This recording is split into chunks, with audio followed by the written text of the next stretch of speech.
Hello everyone, welcome to my channel. In this video I will show you how to take body measurements for sewing women dresses. So when you are taking measurements for a dress for women, you have two types of measurements. You have the vertical measurement and you have the horizontal measurement. But mostly I like to call the horizontal measurement the round measurement because you are taking the measurement all around. So let's start with the vertical measurement. You know, when you hear the word vertical, means straight.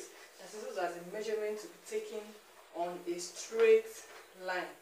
So, like I'll be using this mannequin as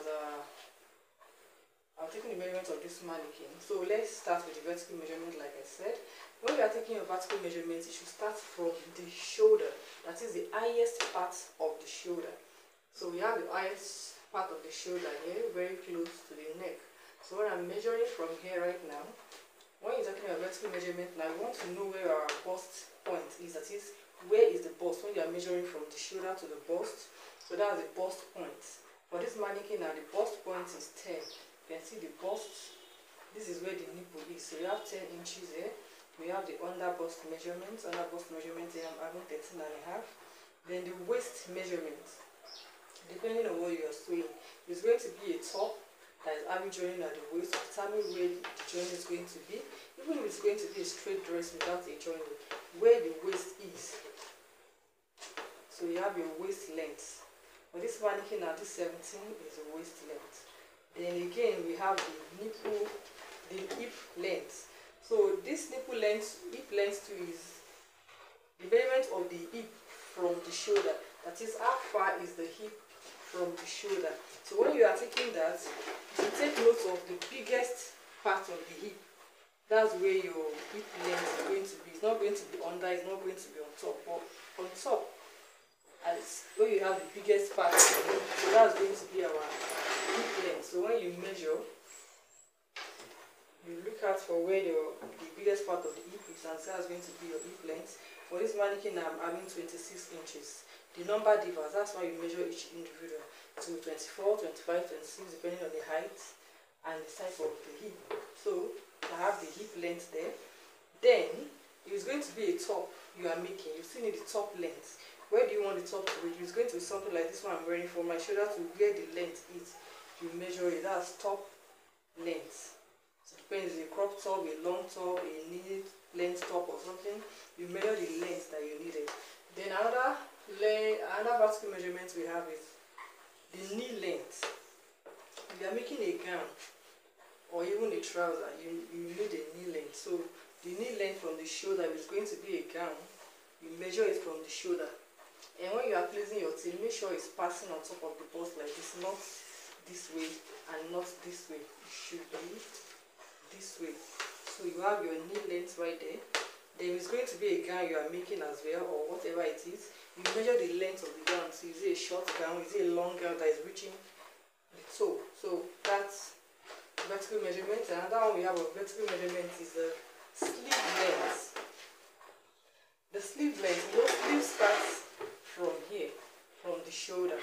So from the armhole here now, you measure the length of your sleeve, be it long sleeve, short sleeve, 3/4 sleeve, long sleeve. You measure where the length of the sleeve is going to be. And that is what we have for vertical measurements. And when we talk about round measurements, which you might see refer to our horizontal measurements, but I prefer to call it round because we are not taking it just like this, but we are taking it all round. So I call it round measurement. So under the round measurement, now we have our bust measurement. That is a round bust measurement. So we have something like this. You measure the bust, and when you are taking your round measurement, it shouldn't be too tight and it shouldn't be too loose. And again, when you are measuring, the tape at the back too should be straight, just the way you have it straight at the front, like this. The way the front is straight like this on the nipple, it should be straight at the back too. The back shouldn't be like this, while the front is straight. So that's bust measurement. Then we have the waist measurement too. So the waist measurement, you place on the waist and take it all around, the round waist measurement. The same thing you do when you're taking your hip measurement. The hip measurement to all around, let it be exactly where you measure your hip length. that is the biggest part of the hip.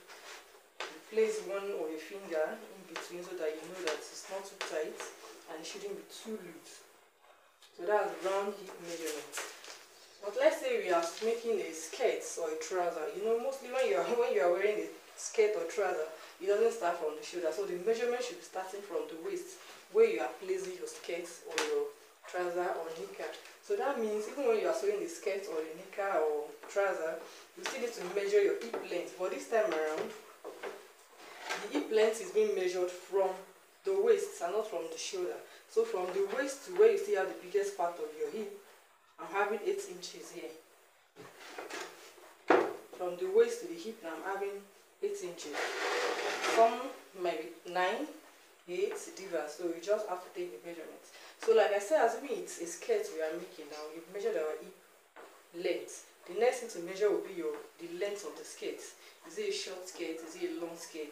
If it's an A-line skirt or trouser, you still need your knee length. That is from the shoulder, from the waist to the knee. If it's an A-line skirt, definitely it's not be exactly on the knee. You come up by like 1 inch or so. Then the trouser, you measure your knee length, then the length of the trouser or the length of the skirt. So those are the vertical measurements. Then under the round measurement, I didn't mention the round knee measurement. As soon as the trouser you are making, you still have to measure your knee all round. The same thing, you measure the ankle all round. But under the vertical measurement, you still measure your hip length, your knee length, the trouser length or the skirt length. So another measurement like round is the round sleeve measurement. Anything you are taking round, your round sleeve measurement, you want to know the size of the sleeve, the size of the bust, all those ones you've taken just to know the size. And those are the measurements you'll be dividing when you're cutting on your fabric. So if you take your round measurements, let's say it's a long sleeve now, that means you have to measure the round sleeve at the back part here, come to the elbow side and measure the round sleeve there again, then still come here and measure the round sleeve if it is a long sleeve, because you know our arm is not the same size all through. The upper part here is always bigger than here and here is bigger than here, so you have to measure them. And since you are measuring your sleeve length, when you are measuring that sleeve length, you measure your length here, you measure here, so that when you are placing your round sleeve measurements, you know exactly where to place them. Then the one I can actually revert to as horizontal measurement now is the shoulder measurement, because unlike the round measurement that you take around, though we still have round shoulder measurement. So that one is a round measurement, because when you want to sew an off shoulder dress, you need to take the round shoulder measurement. So that one you take your round shoulder measurement. But the shoulder you use on a normal day for dresses that are not off shoulder is shoulder measurement. You measure the shoulder from this line to this line. That is where the sleeve is going to be joined to the dress, is where the shoulder should start from. So we can see now for this mannequin I'm having 13 inches. So from here to here is the shoulder measurement. That's where you're going to be joining the sleeve to the dress. And even if it's going to be a sleeveless, you're still going to measure your shoulder that same way. Then another horizontal measurement is the nipple to nipple measurement. You need this to when you are making use of your darts. When you want to make your darts or breast, cordon princess dart and all of that, you need your nipple to nipple. This is the distance between one nipple and the other. That one too is a horizontal measurement, because it's not round. You're not taking it all round like when I took the bust measurement all round. So you have the nipple to nipple measurements. All those are what you'll be needing when you want to make a dress. It's actually very simple, but you need to get your measurements all right. If not, the sewing, the cutting and the sewing will be wrong. So it's very simple. So with time when we are cutting in most of my videos, I'll still explain more when we are placing it on the fabric. Please give this video a thumbs up and subscribe. Thanks for watching.